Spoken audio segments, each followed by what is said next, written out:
Quand t'as un problème, t'as le CEO ou n'importe qui dans la boîte qui peut toujours se retourner vers le produit. Le produit se retourne vers la tech, tu te retournes vers qui ?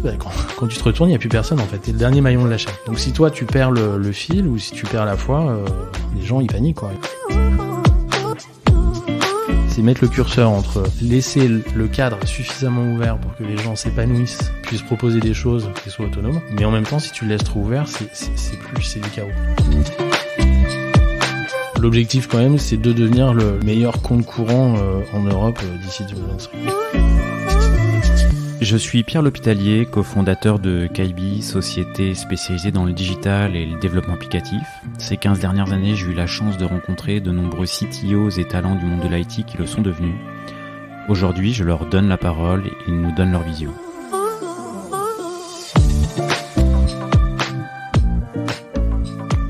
Eh bien, aujourd'hui, je suis en compagnie de Alexandre Imburger, qui est CTO de Lydia. Merci Alexandre d'avoir accepté l'invitation. Bonjour Pierre, merci à toi. On y arrive ? Enfin, parce que bon, pour la petite histoire, on s'est appelé il y a quasiment 1 mois et demi, 2 mois. Ouais, je crois que c'est ça, avant Noël, ouais. Et on avait prévu de planifier l'enregistrement pour début janvier, et on a eu chacun notre Covid qu'on a repoussé, et donc on a repoussé, donc on y arrive. Et ça fait bien plaisir. Peut-être pour démarrer, Alexandre, est-ce que tu pourrais t'es CTO Lydia, ça fait une dizaine d'années que tu as des postes de CTO. Est-ce que tu pourrais me présenter quelques étapes fondatrices, 2-3 moments forts de ta carrière ? Très bien. Alors, j'ai raconté tout à l'heure à ma femme justement que j'allais parler avec toi. Je me suis dit, mais comment je pourrais amorcer justement qu'est-ce qui a été important dans ma carrière ? Et en fait, j'ai l'impression d'avoir vécu un peu 3 révolutions industrielles dans le monde de l'informatique. C'est quand j'ai commencé à bosser chez Dassault Systèmes, c'est là où j'ai été formé juste après mes études d'ingénieur. Je te le disais tout à l'heure, j'ai eu l'impression de bosser avec des mecs blouse blanche, stylo dans la poche, pantalon de velours, etc. Des ingénieurs vraiment très traditionnels qui avaient fait 20 ans de Fortran avant de commencer à bosser. Moi j'avais fait du C++, bon. Et pendant ces années-là, c'est là où j'ai découvert finalement le web et qu'est-ce qu'on pouvait en faire. C'est-à-dire que quand j'ai commencé à bosser, on parlait pas de web, il y avait un poste à l'étage qui avait Internet. Et à un moment, ils se sont dit, mais quand même, bon, Internet, ça commence à marcher, il faudrait peut-être pouvoir faire des trucs ensemble. Donc, Katia... Tu commences à bosser en quelle année ? On était en 2002, là. Et donc, à l'époque, c'est les balbutiements, quoi. Ah ouais, c'est les balbutiements. C'est-à-dire qu'on commençait à utiliser Internet, mais dans les boîtes, par exemple, t'avais très peu de gens qui avaient accès à Internet sur leur poste de travail. Et à l'époque, donc, Katia, qui était un logiciel de design, tu sauvais ton fichier, tu l'envoyais sur des bandes à tes collaborateurs qui bossaient chez Toyota ou autre au Japon, par FedEx, quoi. Et c'est là où on a commencé à se dire, mais tiens, finalement, ce qui se passe sur Internet, c'est top. Donc j'ai vécu ce truc-là de dire, à l'époque, c'était une boîte, il y avait 2000 personnes, tous centraliens, polytechniciens, etc. Ils se sont dit, tiens, on va aller sur Internet. Ça a été la première chose. Donc bon. J'ai peut-être une idée. On tient un truc. Et donc on a travaillé sur un système qui permettait de travailler à 2 sur la même pièce et de s'échanger des morceaux de design sur Internet en temps réel. À l'époque, c'était absolument révolutionnaire. Aujourd'hui, tu te dirais, bon, ok, so what, tu parles. Je dis ça à ma fille de 14 ans aujourd'hui, elle me dit, ok, papa. C'était quoi des bandes, FedEx, tout ça. Bon. Donc ça a duré quelques années. Donc c'était, on va dire, le Web 1. Et puis après, il y a eu l'avènement du Web 2. Et ça, c'est l'époque où j'ai rejoint Blue Kiwi, où on commençait à avoir des sites dynamiques, où on parlait vraiment du Web 2. Il y avait les premiers blogueurs, hein, la première French Tech parisienne, c'était tous les blogueurs, toutes les boîtes qui se sont montées, les Sismic et compagnie à Paris.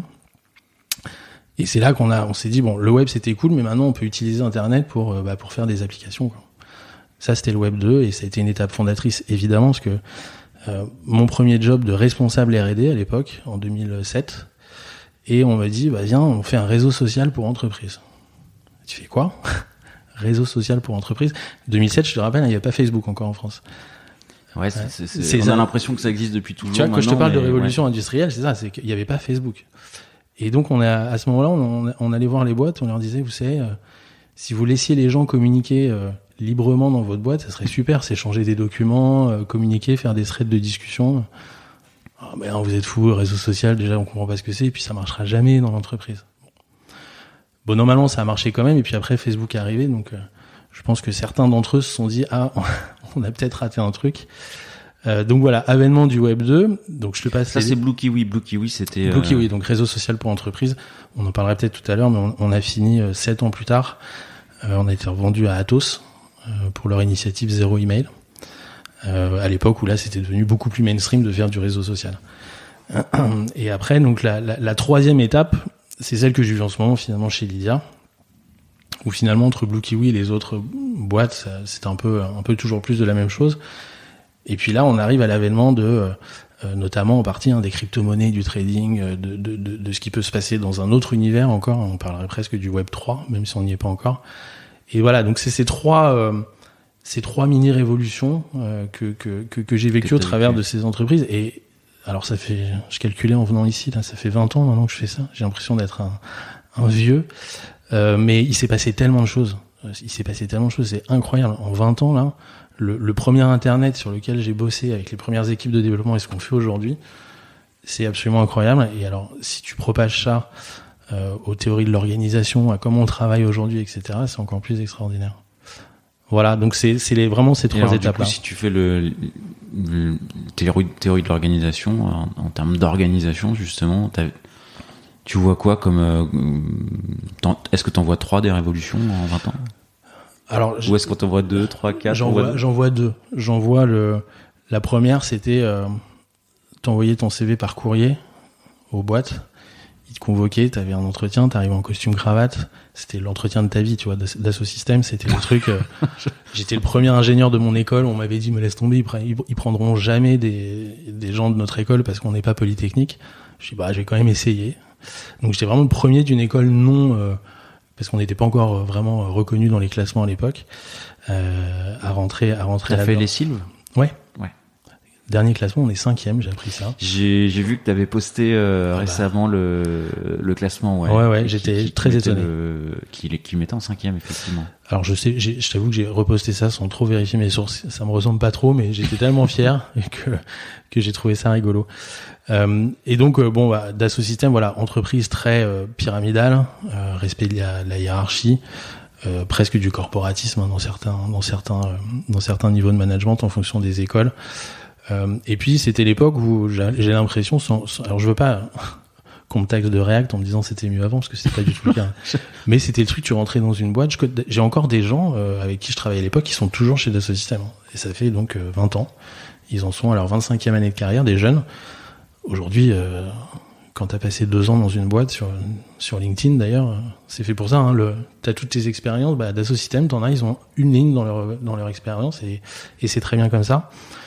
Mais bon, du coup, moins de volatilité, plus de loyauté, plus de plan de carrière, plus de respect de la hiérarchie, et c'est plus à l'époque, on s'adaptait à l'entreprise. Ensuite, j'ai découvert le milieu des startups. Je me souviens à l'époque, donc dans les années 2005, 6, 7, je me souviens de tous ces entrepreneurs là qui montaient leur boîte, qui allaient eux-mêmes chercher leur box free, qui trouvaient des bureaux dans le sentier à l'époque, qui montaient vraiment, tout était fait manuellement.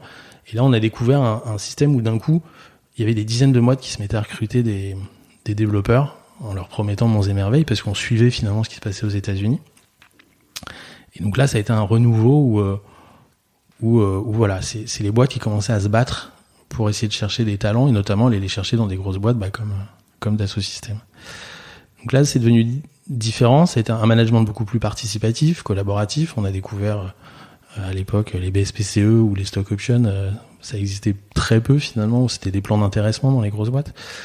Donc voilà, on passe d'un système où on subit un peu l'entreprise, où c'est l'entreprise qui nous explique comment ça doit se passer, à un système un peu plus collaboratif.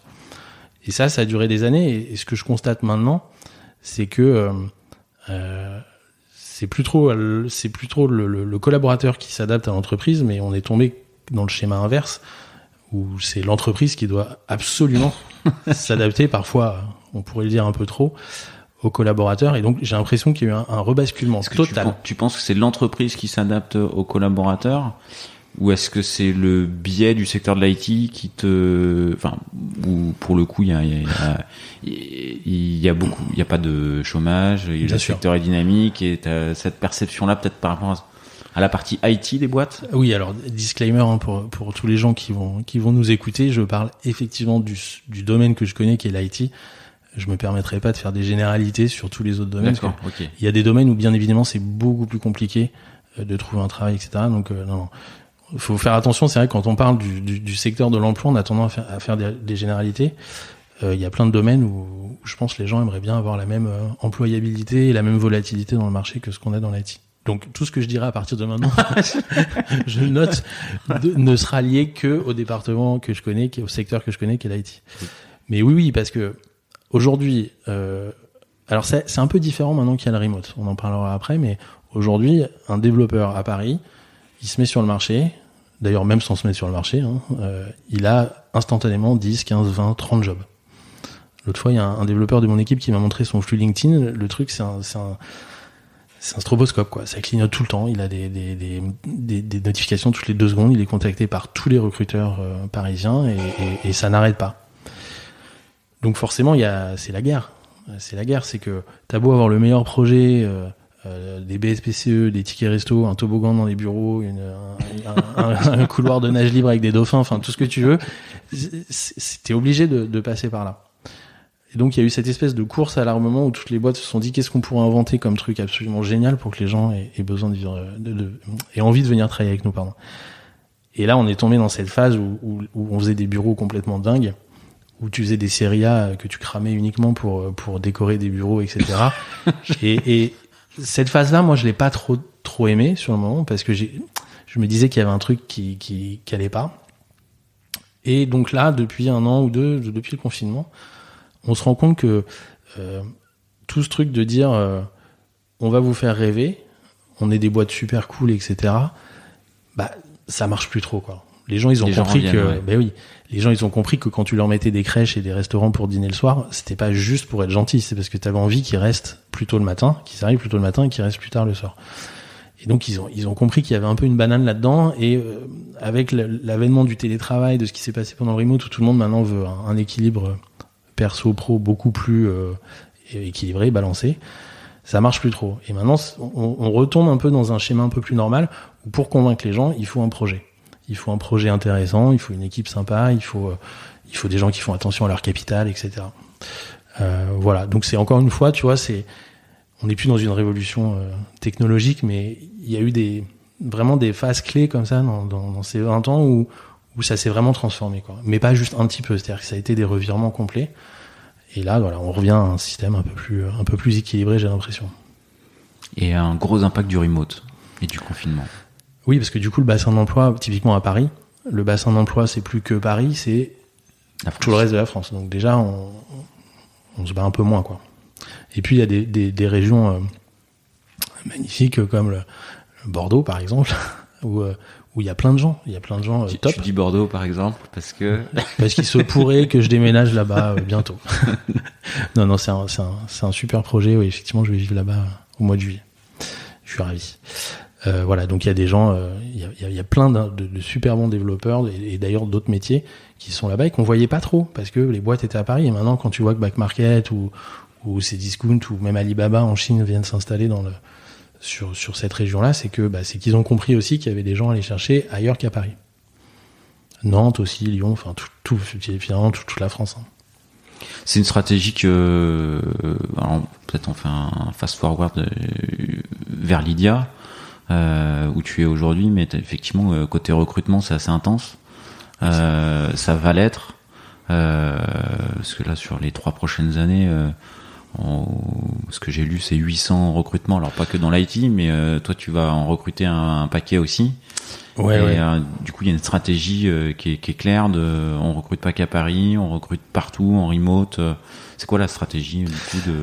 Alors, bon, 800 personnes, hein, c'est une projection déjà. C'est une projection, ouais. Déjà, si on arrive à recruter les 100, 150, 200 personnes qu'on a besoin là très vite, ça sera déjà super. Alors, la stratégie, c'est, au début, tu réfléchis avec des choix assez tactiques en disant il faut du monde tout de suite, qu'est-ce qu'on fait? Bon, bah là, tu ouvres les vannes en disant je veux tous les types de contrats possibles, CDI, freelance, remote, pas remote, etc. Donc, on s'est retrouvé à avoir beaucoup de gens en province, ce qui est top. Parce que si on s'était focalisé sur Paris, aujourd'hui, Enfin, si je prends l'équipe tech, là, on est à peu près, je sais pas, à 70, on serait 35, littéralement, même encore moins. Donc, pour faire ça, t'es obligé à un moment pour aller tester un peu des bassins d'emploi, des marchés, t'es obligé d'être un peu plus ouvert que ce qu'on était avant. Et donc, on s'est retrouvé avec des gens un peu partout. Une personne à Lyon, une autre personne à Lyon, mais au sud de Lyon, des gens à Toulouse, à Bordeaux, à Amiens, un peu partout.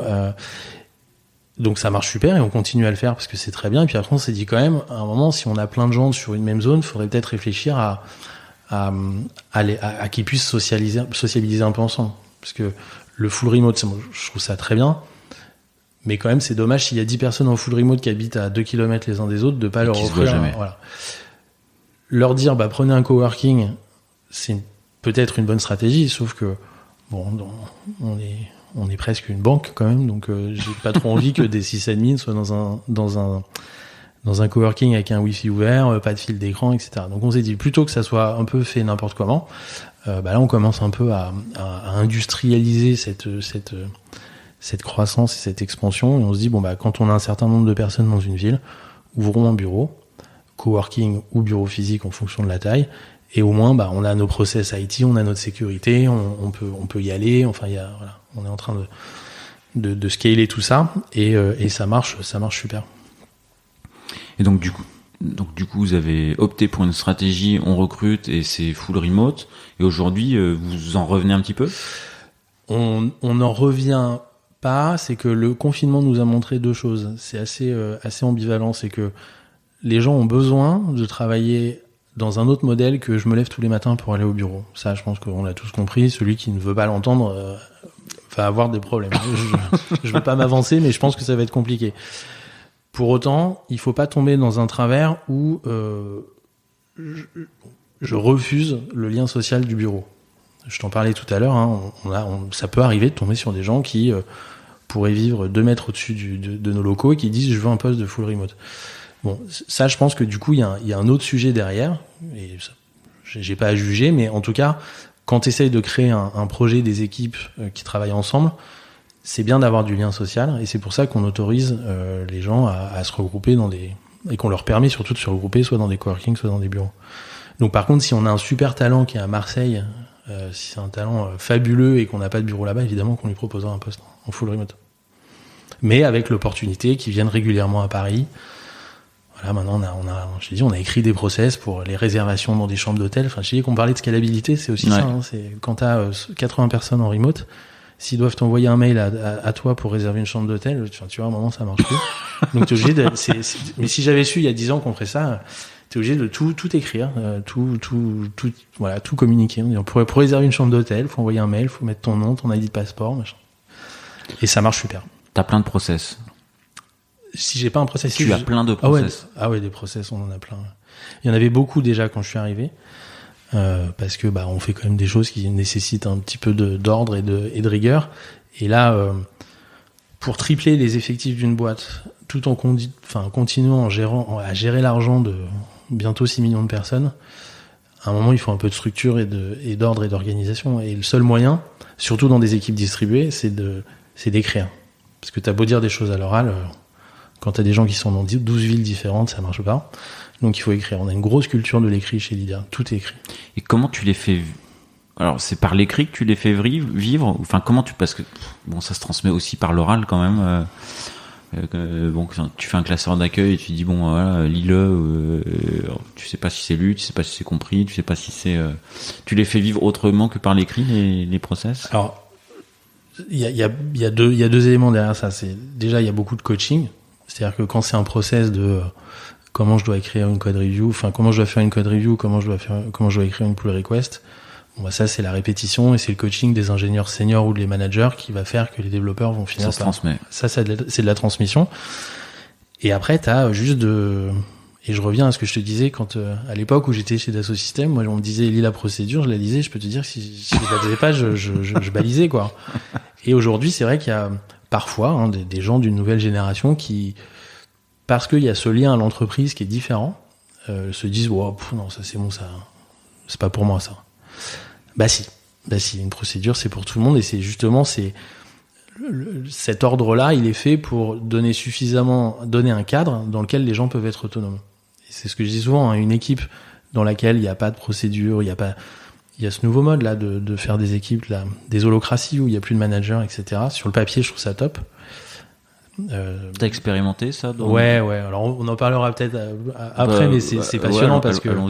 Parlons-en. Ok. L'holocratie, c'est un truc assez génial que j'ai découvert dans 2014. C'est Spotify qui a mis ça en place.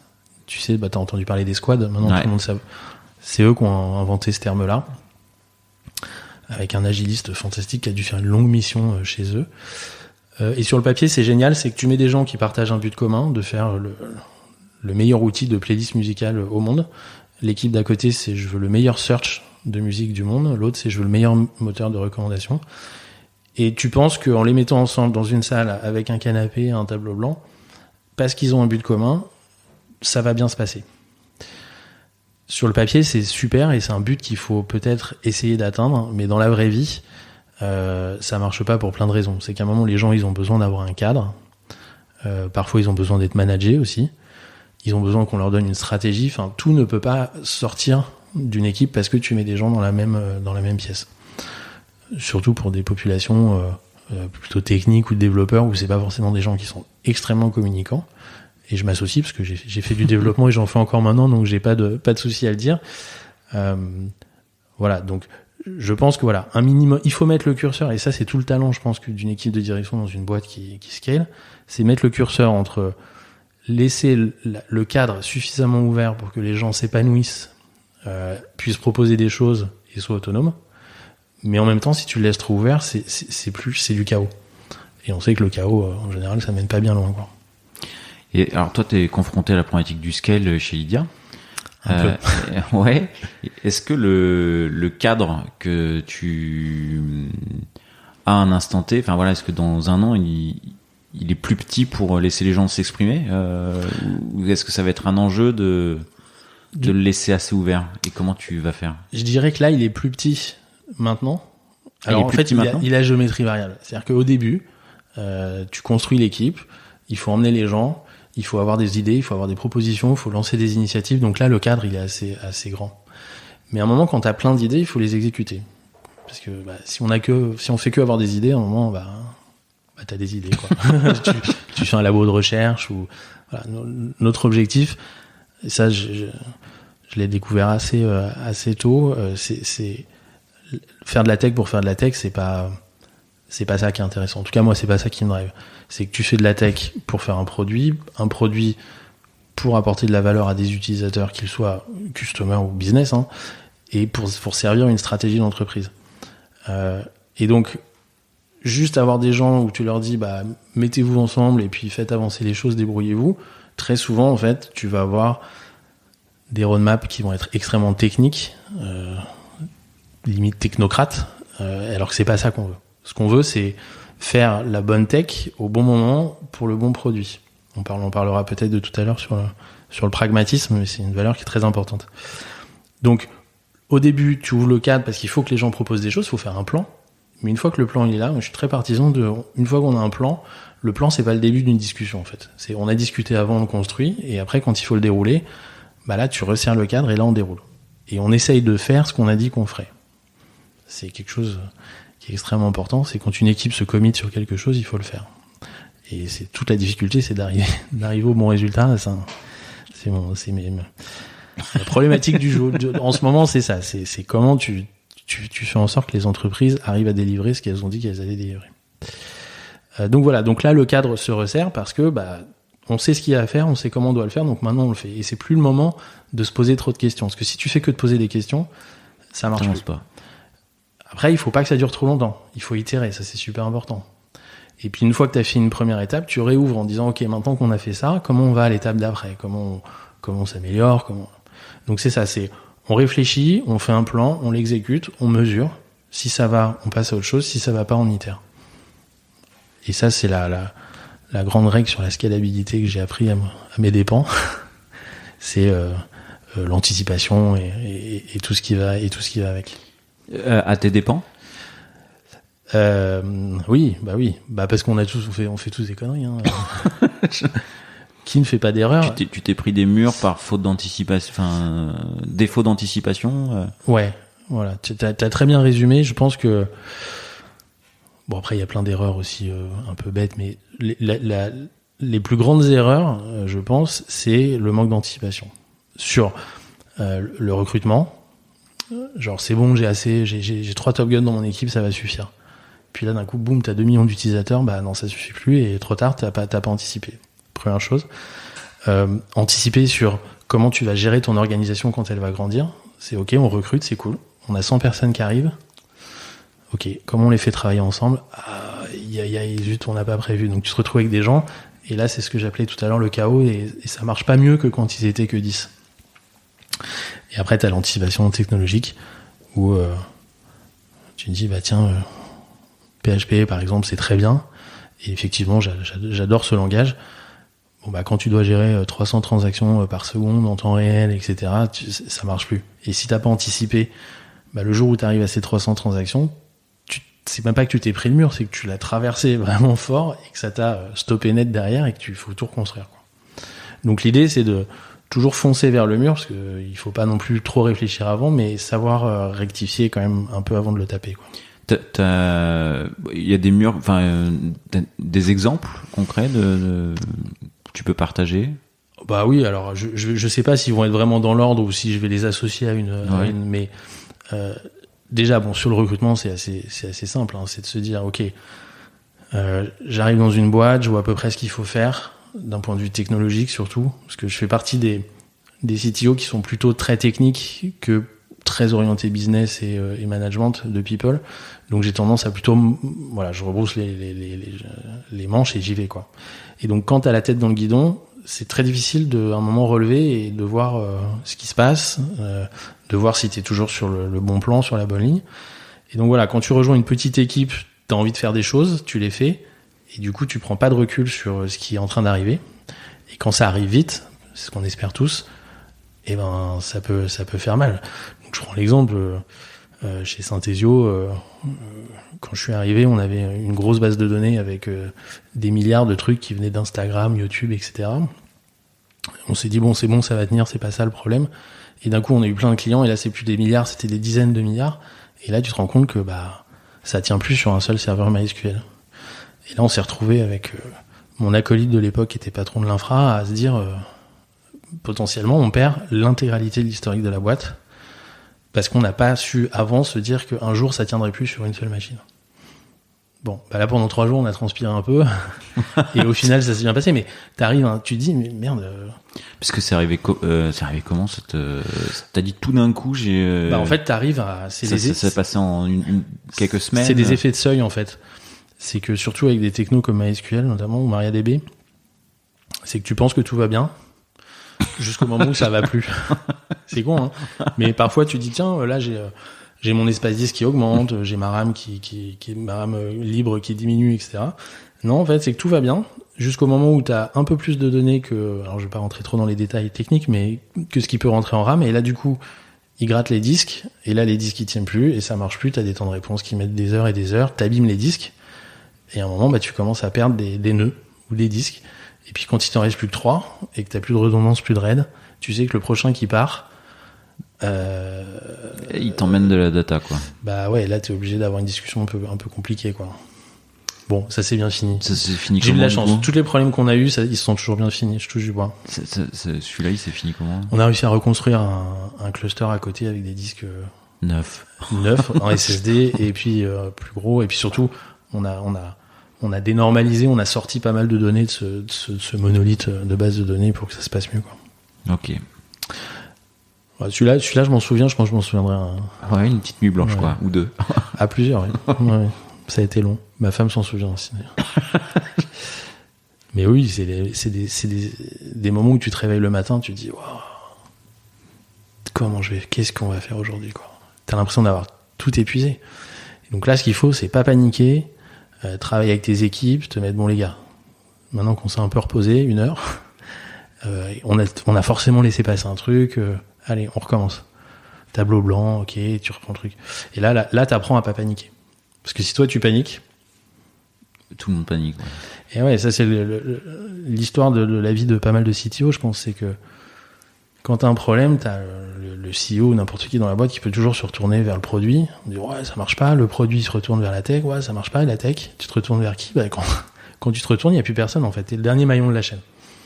Donc si toi tu perds le fil ou si tu perds la foi, les gens ils paniquent quoi, ils disent merde, il n'y a plus personne qui tient les rênes quoi.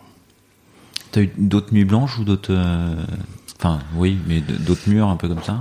Ouais, alors là, par exemple, chez Lydia, on a des soucis, alors beaucoup moins graves, hein, parce que on apprend de ses erreurs, comme si j'avais refait la même. C'est ce qu'on appelle après du comique de répétition, et c'est pas très drôle.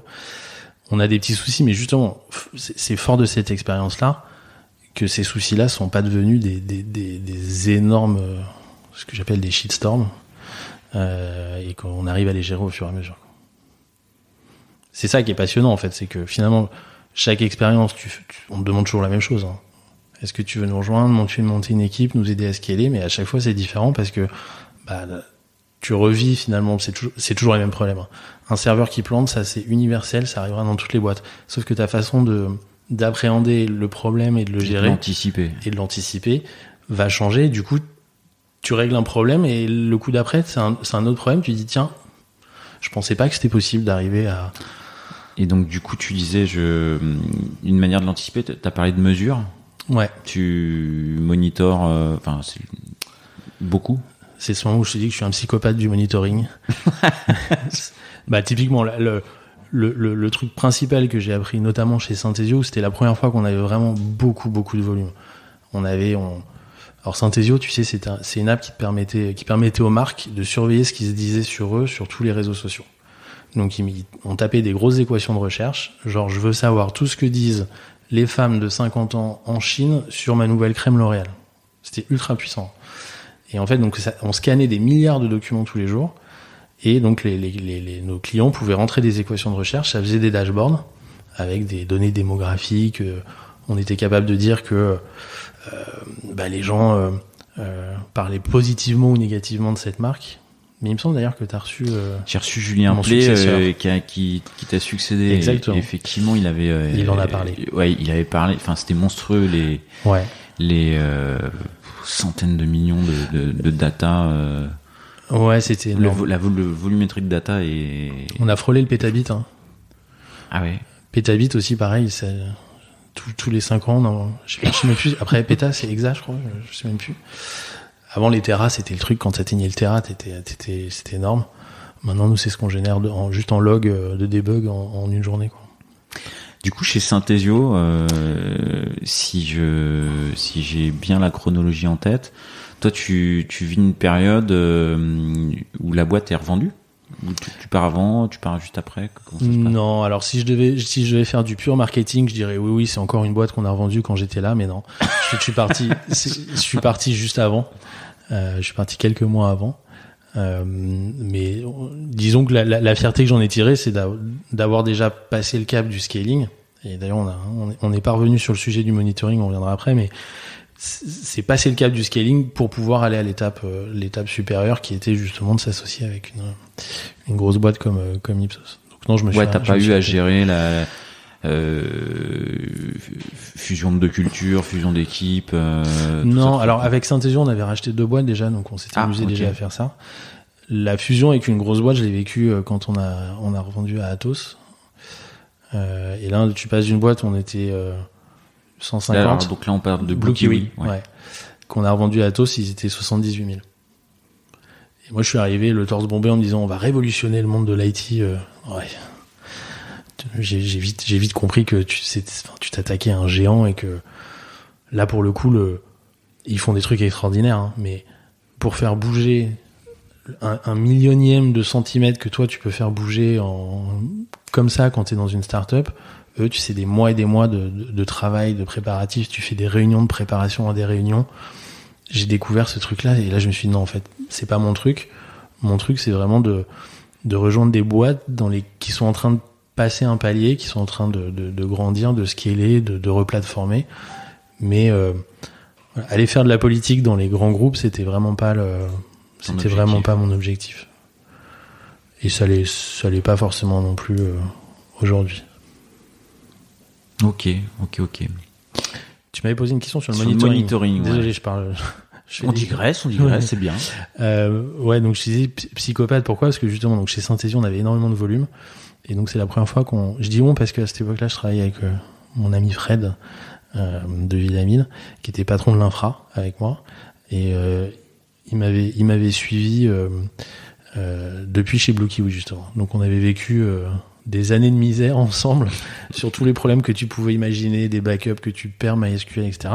Et donc on a construit cette nouvelle infra chez Synthesio ensemble.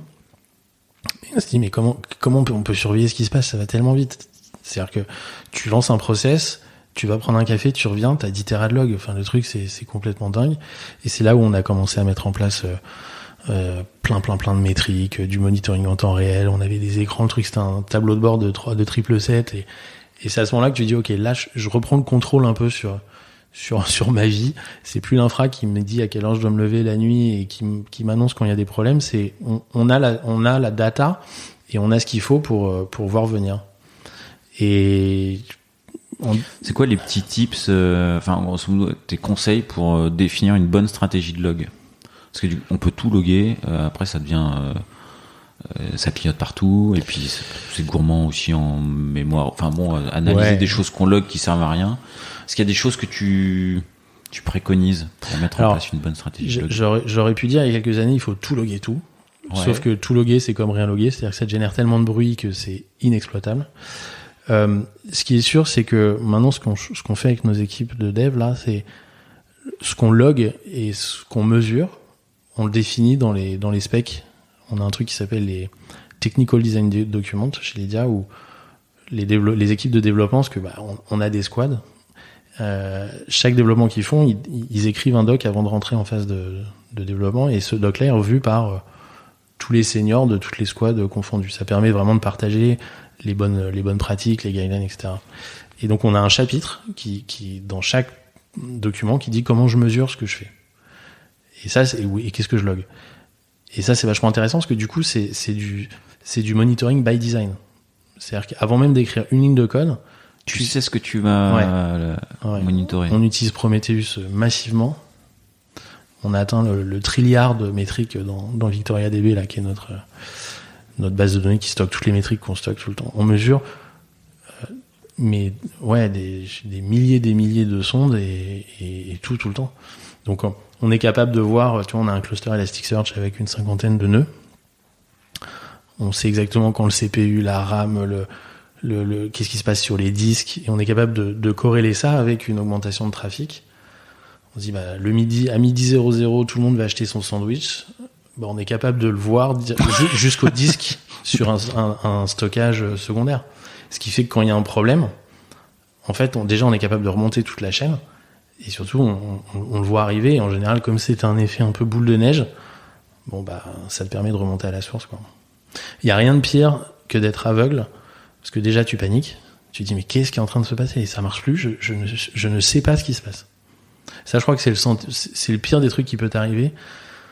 Même quand t'es développeur ou quand tu gères une infra ou quand t'es CTO, parce que c'est toi qui portes la responsabilité, mais c'est qu'est-ce qui se passe. Ça, c'est en tout cas une boîte de la taille de Lydia aujourd'hui, c'est une question qu'on peut pas se poser. Si je me la pose, c'est que je devrais pas dire ça, mon boss va me changer, mais voilà.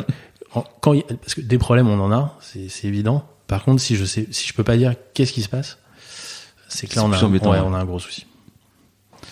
Donc voilà, donc on travaille, une grosse partie du travail qu'on a fait là, que ce soit chez Synthesio ou même chez Lydia, c'est travailler sur la partie monitoring et monitoring by design. Ouais, non, intéressant. Ouais. On monitore le monitoring aussi. Tu monitores le monitoring. Ouais, ok. Parce que s'il tombe. Effectivement. Ouais, donc on va là-dessus, on s'amuse bien, on fait des trucs vraiment cool. Ok. Du coup, est-ce qu'on peut... Lydia, je pense que beaucoup de gens connaissent. C'est vrai qu'on n'a pas pris le temps de parler, d'expliquer ce que faisait Lydia, même si je pense que il y a des petites expressions qui sont rentrées dans le langage commun aujourd'hui. Ouais, c'est incroyable ça. Je te fais un Lydia. Je te fais un Lydia, ouais. Comme on se fait un Netflix, on se fait... Alors Spotify, c'est différent, mais tu me passes ton iPhone. Enfin, c'est fantastique d'arriver à jouer dans la cour de ceux qui... On rentre dans le langage commun, quoi. C'est assez rare. Vous êtes pas encore dans le Larousse, mais je te fais un Lydia, c'est vrai que c'est fou. Écoute, pourquoi pas, hein. Pourquoi pas, hein. Mais alors après, tu dis tout le monde connaît, et bon, tant mieux, parce que c'est vrai qu'on a une grosse partie de notre base utilisateur en plus qui est relativement jeune. Mais souvent on connaît parce que je me sers de Lydia pour rembourser la raclette de vendredi soir. Ce que les gens connaissent moins, c'est que Lydia, en fait, c'est une appli qui permet de gérer ton argent au quotidien. Donc c'est un compte courant, c'est un compte joint. C'est le moment où je fais un peu de marketing. C'est le moment, ouais, sur le produit. C'est un compte joint, et l'idée, ce qu'on veut, c'est vraiment d'avoir une app avec laquelle tu peux gérer tous tes assets financiers, que ça soit ta monnaie électronique, ton cash virtuel, puisque on s'échange plus de cash maintenant. Tu vois, je te dois 10 balles, je t'envoie un Lydia, hein. Ton appli de trading, ton compte rémunéré, ton microcrédit si tu as besoin d'un crédit, etc. Tout ça avec ton mobile, et pouvoir gérer avec 2 pouces. Et en plus, aujourd'hui, la part des utilisateurs, alors c'est peut-être des données que tu peux pas donner. Je te dirai, je te ferai des gros yeux. Voilà, ok, ça marche. La part entre les gens qui se remboursent la raclette et ceux qui se sont créés un compte et qui utilisent Lydia comme une banque, en fait. Du coup, c'est quoi le ratio aujourd'hui? C'est un ratio qui est trop important. C'est le moment où, en pleine campagne présidentielle, c'est bien de parler comme ça. Non, c'est sans langue de bois, c'est trop important. Les chiffres, je sais même pas si je les aurai en tête. Je préfère pas encore, mais en tout cas, on travaille. Un des gros enjeux, c'est transformer. C'est notre enjeu, c'est de se dire, parce que 6 millions d'utilisateurs, c'est bien, mais 6 millions d'utilisateurs qui utilisent Lydia toutes les semaines pour aller au marché, pour donner l'argent de poche aux enfants ou je ne sais quoi, c'est quand même beaucoup mieux, quoi. Et donc on veut vraiment pas casser, parce que c'est ce qui a créé Lydia, hein. C'est aujourd'hui, si j'ai un job, c'est parce qu'on faisait du peer-to-peer, ou parce qu'ils ont fait du peer-to-peer avant que j'arrive, et ça reste un élément très important, mais pas que. L'objectif quand même, c'est de devenir le meilleur compte courant en Europe d'ici 2025. C'est ambitieux, hein. C'est assez ambitieux, ouais. Et j'ai cru voir que vous aviez également des ambitions côté trading, enfin des produits côté trading, des cryptos. Il y a pas mal de sujets. On a sorti ça à la fin de l'année. Produits de trading. Alors trading, ok, stock, ETF. Alors, ETF, c'est des regroupements d'actions que tu peux très facilement acheter depuis ton téléphone. Ça, c'est pareil, c'est assez incroyable. Alors il y a d'autres apps qui le font, on n'est pas les seuls à le faire, mais il y a les cryptos dedans. Et tu vois, quand on parlait de la raclette, par exemple, ce qu'on veut avec Lydia, c'est pas juste de dire j'ai mon compte courant, j'ai une application de trading, j'ai un crédit, j'ai machin. C'est l'histoire en fait qu'il y a autour de tout ça, et l'expérience que tu peux avoir. C'est-à-dire que, reprenons une raclette, tu me rembourses une raclette de 10 €. Ces 10 €, tu me les envoies dans la seconde, je peux acheter 10 € d'actions Tesla un samedi soir à 2h du matin. Instantanément, avec l'argent que toi t'as dépensé potentiellement en cash ou en carte bleue, tu l'as récupéré, tu me l'envoies sur Lydia, et moi je récupère ça en action Tesla, Apple, en Bitcoin, pour avoir donc 0,0001 Bitcoin instantanément, avec un téléphone et un doigt.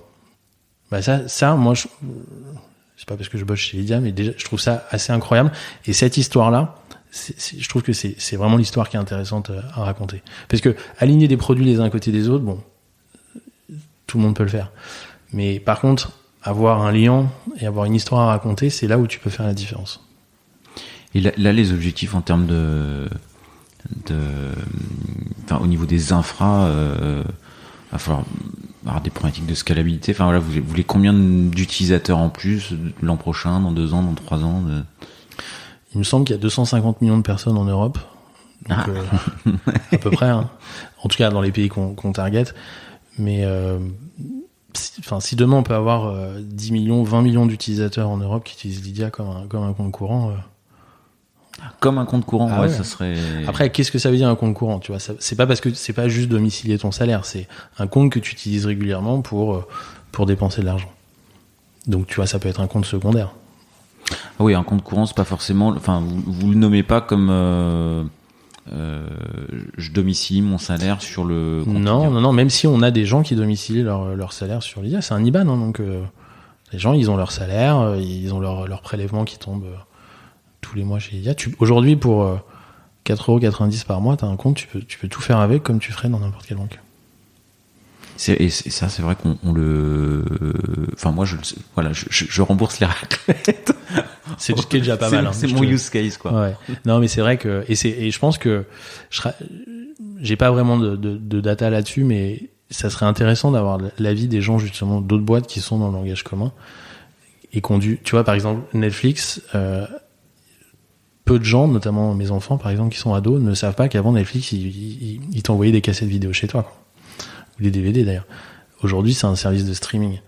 Et tu vois, ils ont réussi à garder un nom dans le langage commun et ils ont réussi à shifter complètement d'usage. Et ça serait vachement intéressant de voir comment ils ont fait ça. Parce qu'aujourd'hui, je te fais un Lydia, ça restera un peer-to-peer. Est-ce que c'est peut-être compliqué de changer ça en disant mais non, Lydia, ça peut pas être un compte courant puisque un Lydia, c'est un remboursement entre amis. Tu vois? Bon, alors c'est assez difficile de pouvoir avoir accès aux gens qui ont déjà fait ça parce que bon, c'est Apple ou Netflix ou Spotify ou d'autres, mais effectivement, c'est à la fois génial parce que c'est ce qui fait l'attraction, et à la fois pour arriver à changer ou à augmenter le champ d'action de ce qu'on est capable de faire, c'est vachement dur parce que les gens sont non, moi ça marche, je m'en sers pour ça marche très bien, laissez-moi tranquille, quoi. Ouais, non, c'est vrai que c'est un gros sujet, quoi. Comment tu transformes le modèle de ta boîte quand t'as déjà des expressions comme ça qui sont dans le langage courant. Ouais. C'est ça serait l'occasion de faire un podcast avec des avec gens Netflix. Ouais, ça serait joli, hein. Ça serait joli. Ça serait effectivement pas mal. Tu connais personne de chez Netflix? Écoute, je crois pas.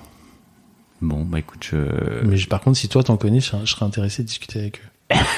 Mais je vais me pencher sur LinkedIn prochainement et je vais tâcher. Si j'arrive à choper quelqu'un de LinkedIn, je te ferai un petit feedback. Super. Du coup, pour toi chez Lydia en tant que CTO, tu vas avoir quoi comme gros enjeux techniques?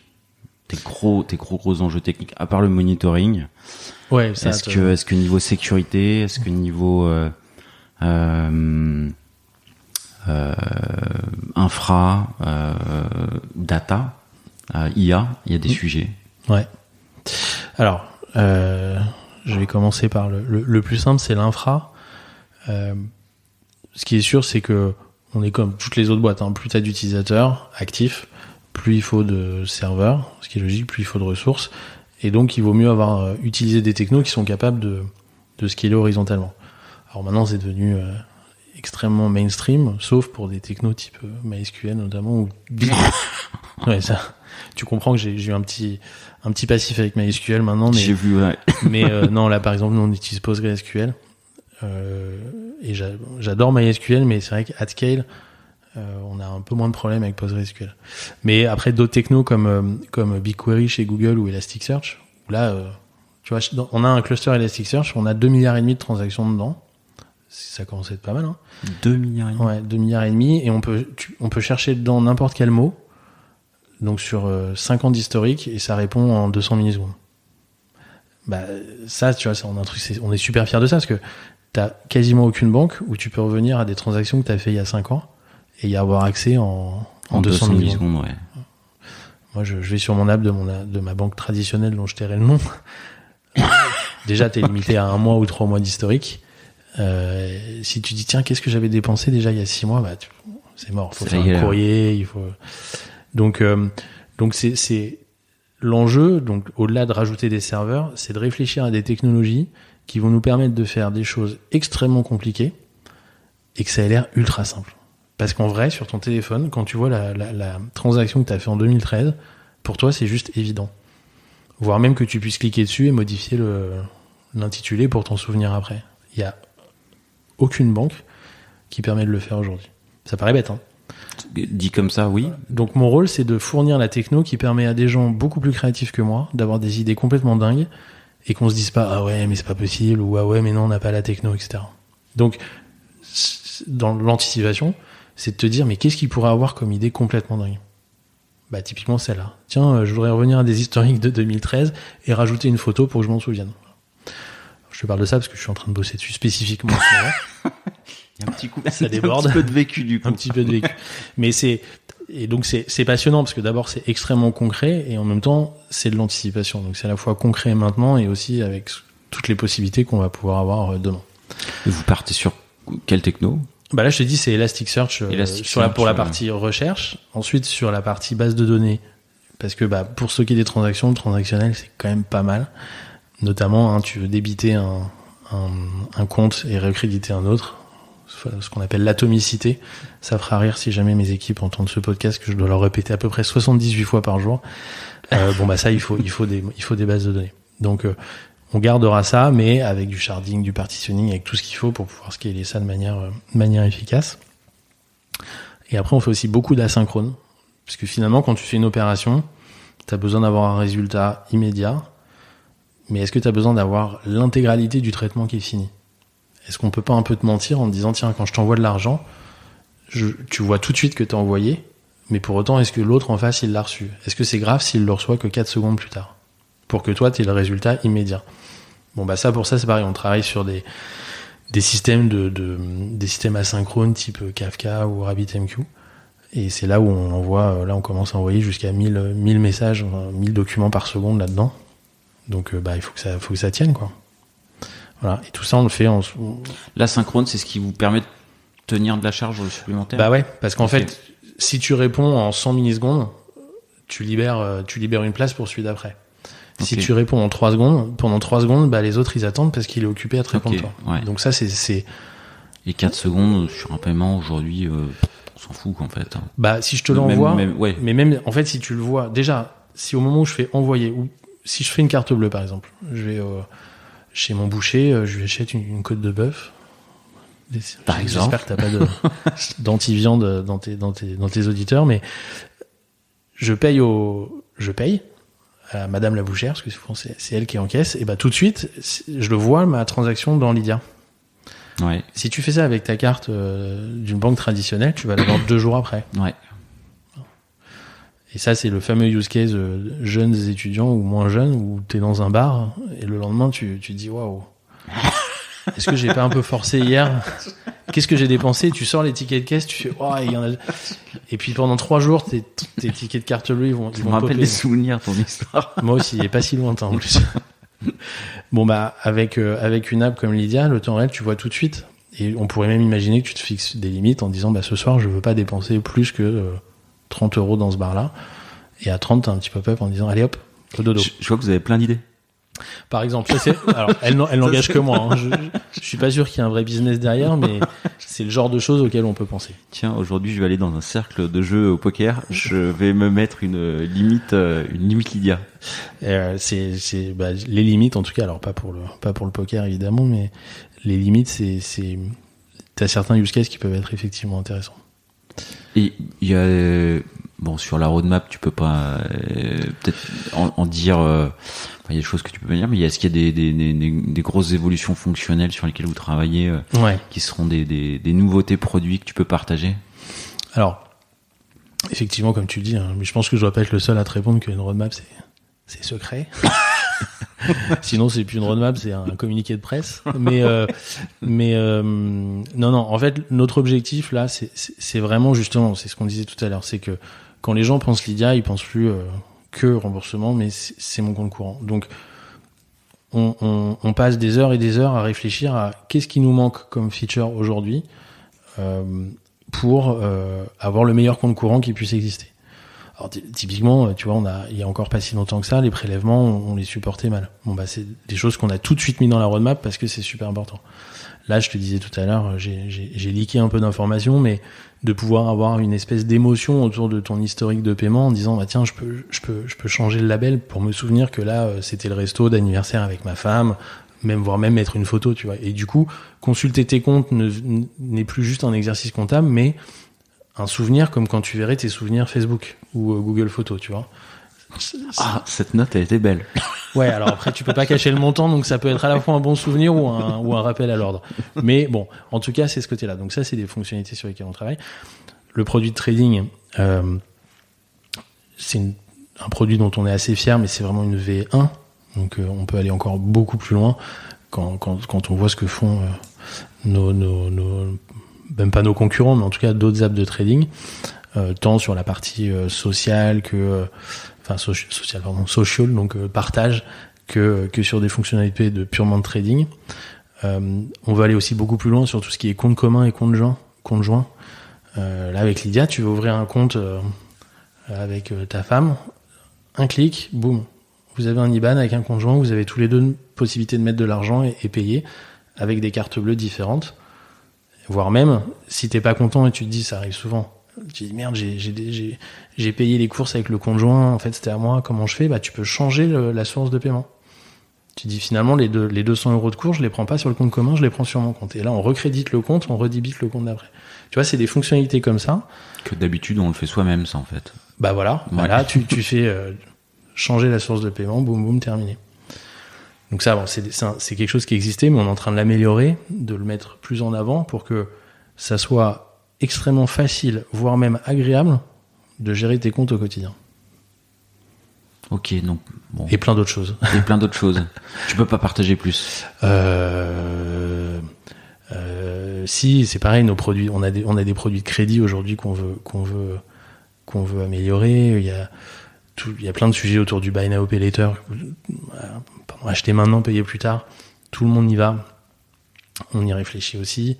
Voilà. En gros, tous les services financiers qui peuvent te faciliter la vie, que tu retrouves dans la banque de détail ou même dans d'autres types de boîtes de paiement comme PayPal ou autre, à un moment, on se pose la question de les intégrer. Voilà. Après, dans quel ordre et quand? Ouais, voilà, c'est l'histoire de la roadmap oui. et des changements qu'il pourrait y avoir. Ce qui est sûr, c'est qu'on fait, on release nos apps quasiment tous les 15 jours ou tous les mois. Donc il y a toujours des petites nouveautés. Ok. Je vais repasser du coq à l'âne, parce que on a parlé un peu de recrutement juste avant d'enregistrer, et tu me faisais une remarque sur je voudrais pas passer à côté, parce que tu me parlais du filtre de recrutement, et tu me parlais également d'ABAC sur voilà, les recrutements, les bons recrutements, les recrutements où j'ai eu un doute, et tu me faisais une remarque sur le any doubt out en l'occurrence. Quand il y a un doute, il y a pas de doute. Ouais, voilà, c'est ça. Ouais, c'est la punchline. C'est un peu une punchline que tout le monde le dit, mais finalement on peut le mettre en application. Et oui, ce que je te disais, c'est que depuis que j'ai des responsabilités de management dans des boîtes tech, j'ai recruté un certain nombre de personnes. Donc je te parlais de 280 personnes, c'était un recrutement successful. Mais bon, t'imagines combien il y en a eu, combien d'entretiens il y a eu pour avoir ces 280 là. Et quand je repense à certains, beaucoup. Ouais. Quand je repense à certains échecs, quand je dis échec, c'est une collaboration qui n'a pas fonctionné de notre fait ou du fait du candidat ou du collaborateur. Je me dis que dans une grosse partie, une majorité des cas, je dirais allez, peut-être 3 sur 4, il y avait eu un doute pendant le process de recrutement. Et la pression de la scalabilité nous a dit à ce moment-là, bon allez, vas-y, de toute façon, il faut qu'on avance, allons-y, on verra bien. Je suis sûr qu'on arrivera à gommer ça. Donc typiquement, on peut parler d'un manque d'humilité, par exemple. Ça, c'est quelque chose qu'on détecte assez vite, et on a des candidats qui parfois ont pas la bonne vision de ce qu'ils peuvent faire ou des compétences qu'ils peuvent avoir. Ça peut être nous aussi de se dire, on pense que, par exemple, je sais pas, on veut des développeurs Golang expérimentés, et on se dit, là, on a un dev PHP qui est fort, mais bon, il nous a dit que finalement le Go, il voulait pas trop y aller, mais c'est pas grave, il ira quand même. Tu sais que s'il y a ce niveau-là de tension dès le début, tu sais que ça va pas s'améliorer avec le temps, et que en phase de pression, ou à un moment, si ça se passe pas comme on veut, tous ces petits problèmes vont être exacerbés. Donc, c'est pour ça que je dis, quand il y a un doute, il n'y a pas de doute. C'est que si dès le process, tu commences à te poser des questions, c'est que le jour où il y aura des problèmes, je fais souvent cette analogie avec le couple.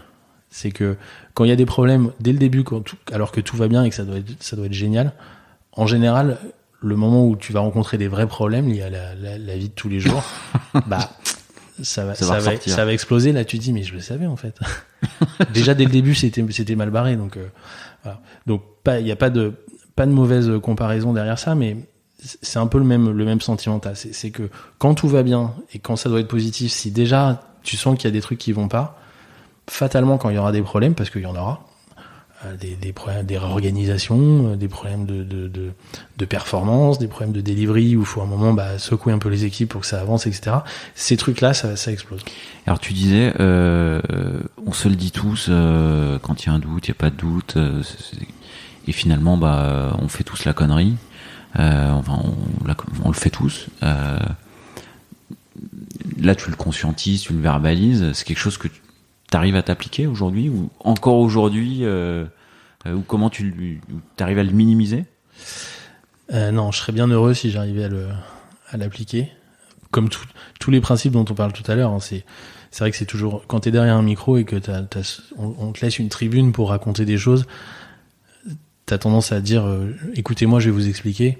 Bon, demain matin on va bosser, on va avoir d'autres problèmes et peut-être même que on les résoudra pas de la bonne manière parce que voilà, malheureusement c'est pas si facile que ça, sinon on serait plein à pouvoir faire ça et il y aurait pas tous ces problèmes de recrutement.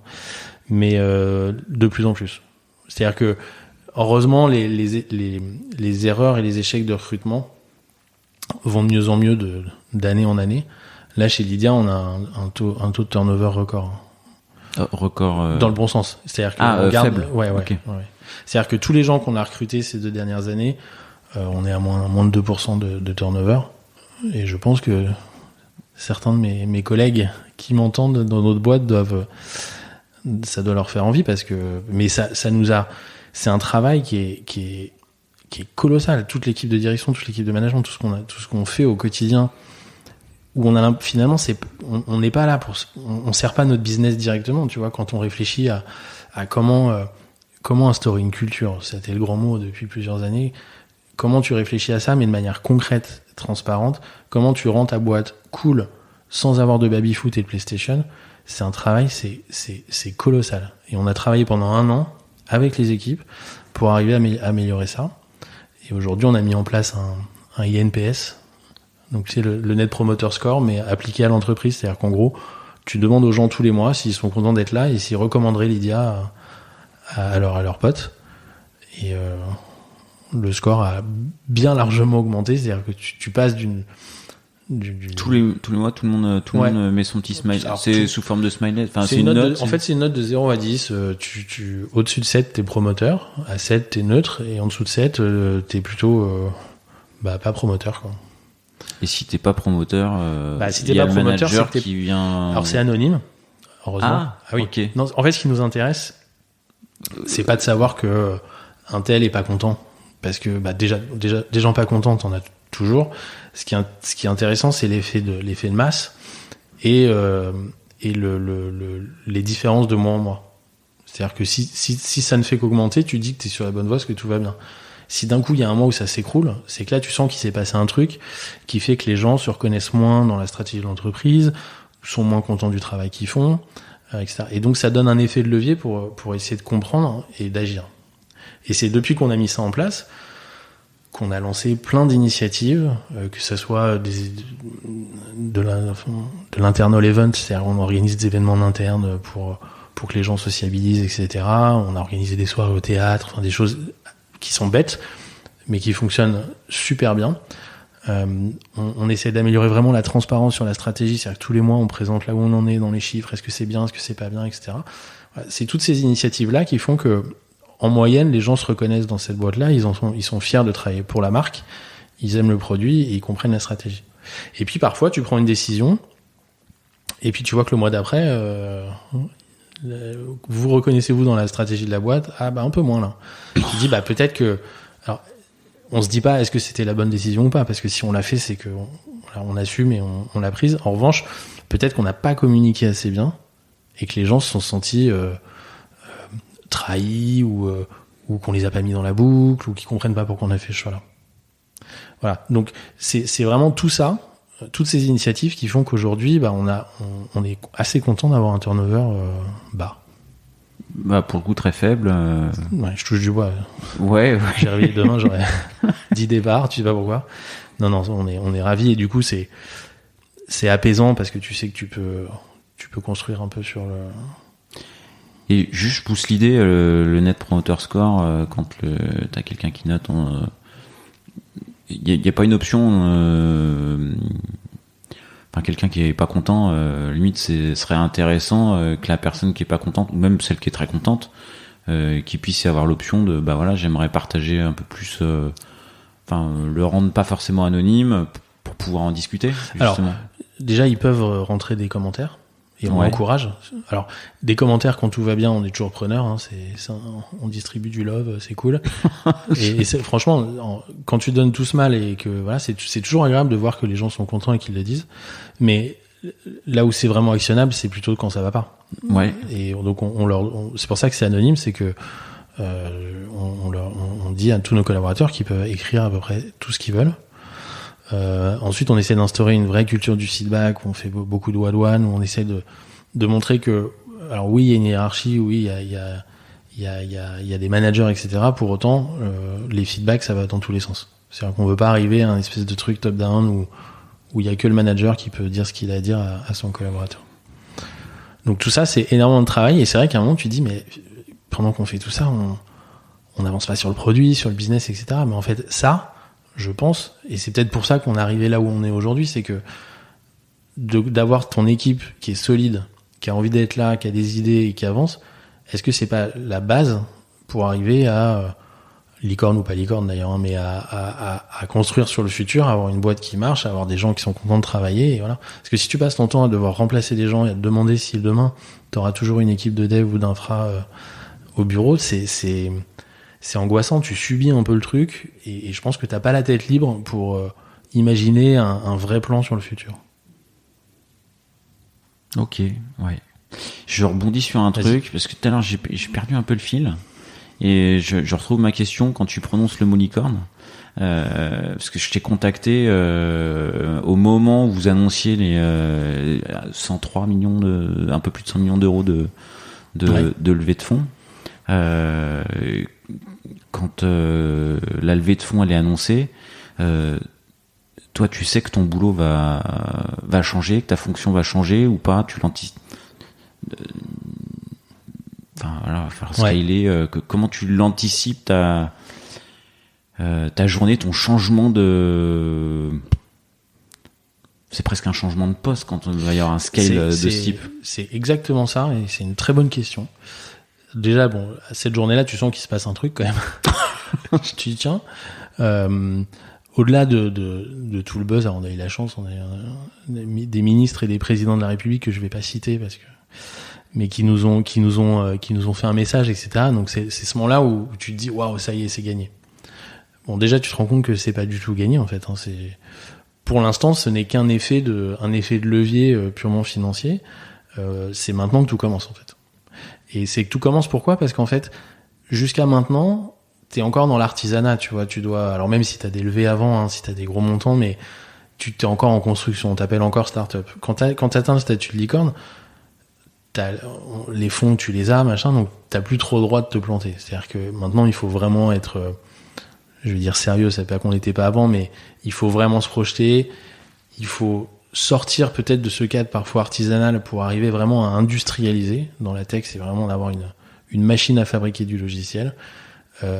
Et on peut plus être dans un état perpétuel où on casse tout, on recommence, etc.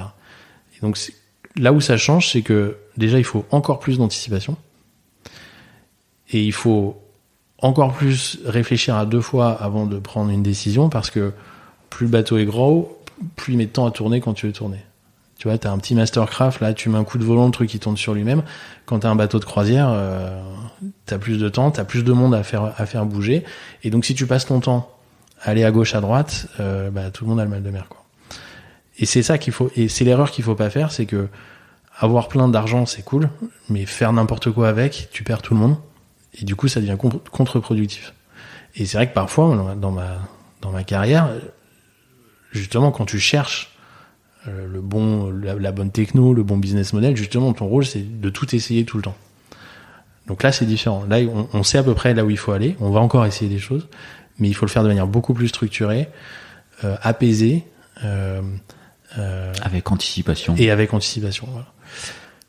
Et donc, c'est nouveau pour moi, parce que maintenant, c'est bon, j'ai coché la case statut licorne, c'est bon, c'est cool. C'est nouveau, et oui, mon métier va changer, parce que va être moins Sam le pompier et plus réfléchir, anticiper.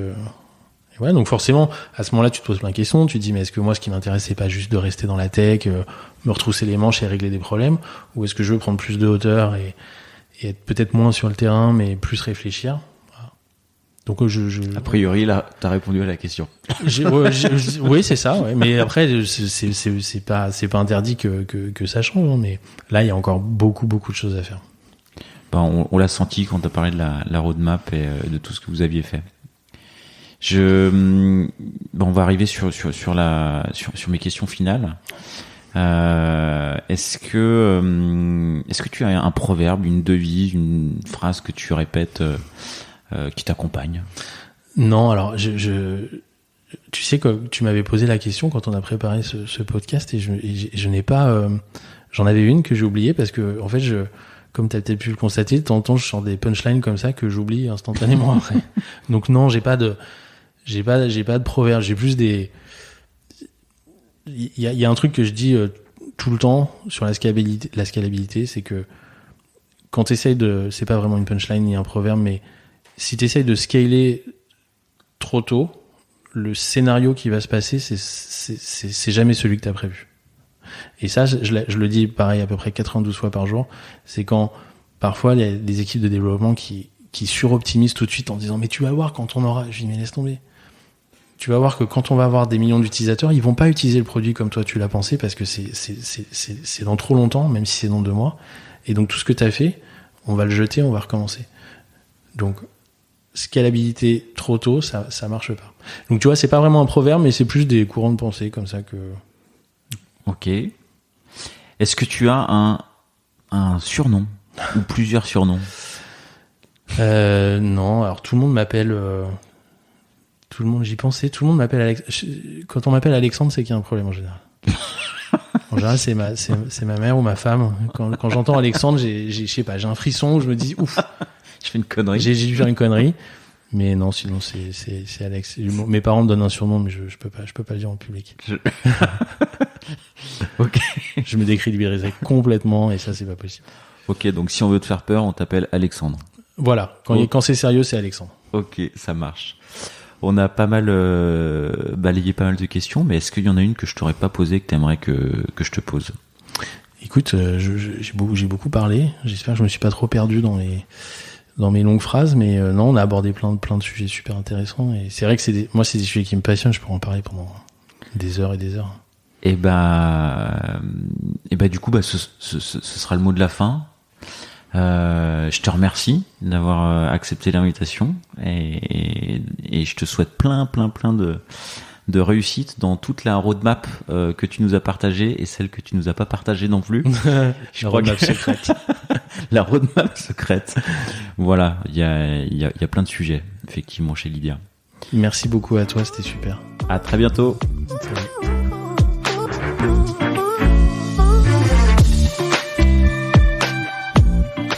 L'épisode est terminé, j'espère qu'il vous a plu, et si c'est le cas, c'est le moment de prendre 2 ou 3 secondes de plus pour 2 ou 3 clics. Un petit clic pour un pouce bleu, ou un petit clic pour un partage aux copains, ou un petit clic pour vous abonner et ne pas rater le prochain épisode. À très bientôt.